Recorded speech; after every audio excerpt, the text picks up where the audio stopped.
I'm Ted Fairbank, and I'm a lieutenant. I would tell you one other story, just because I think, or two other stories. One, life in Cat Low with my fellow officers was quite pleasant. They're a good group of people. They still are. A number of them are here today. We played basketball together. We played volleyball together. The Navy was kind enough to sell us Heineken beer for 25 cents a bottle, and packs of cigarettes. I don't smoke anymore, but packs of cigarettes for not much more. The particular group I was with, before they began sending ensigns, were all good. We at one point went to the division commander and said, well, shouldn't you be sending other people on these raids? He said, do you want ensigns going with you? I said, never mind, we'll go ourselves. But the ensigns did a fine job. I don't mean that as well. But it was really a fine group of people. And we evolved a lot of those strategies, whatever. I remember when we did steam up to, we had the 24-hour stand down when we went up to Saigon to meet with Abrams and Zumwalt. And prompted, I think, in part by the fact that the two southern divisions were complaining that the tactics and the orders were inappropriate for the situation we were fighting. I do remember steaming up the river.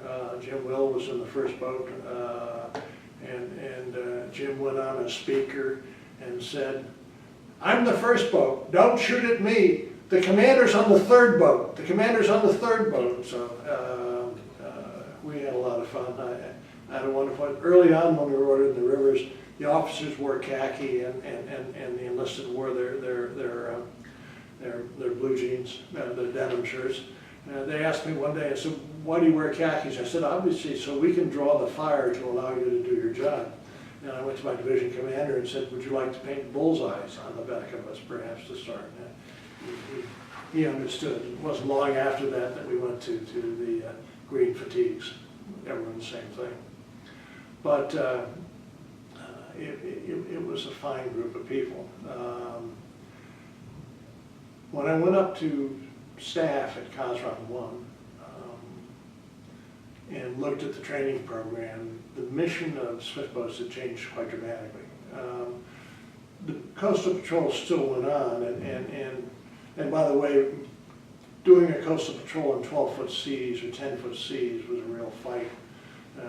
We developed it. I'd sailed all my life and knew about boats, so we would beat our way up the top of the patrol area, and we had formed our own sea anchor with buckets and everything else, tossed that over the side, so we would drift down the patrol area, watching where we were with the radar going, and then pull it all in and beat our way up the top of the patrol area again.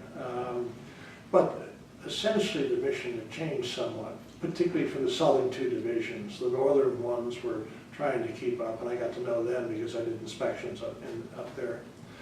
And so I revised the training program for Swifts, and the last thing I did was when I finished up, I flew out of Saigon, stayed at the officers' BOQ the night beforehand,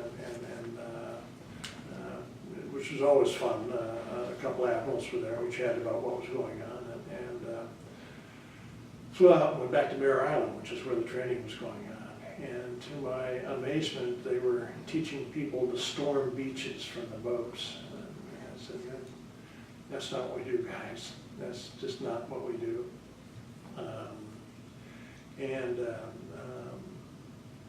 Implemented the program, gave them the program, went over with the instructors and said yes. We did a lot of, we went ashore fairly often.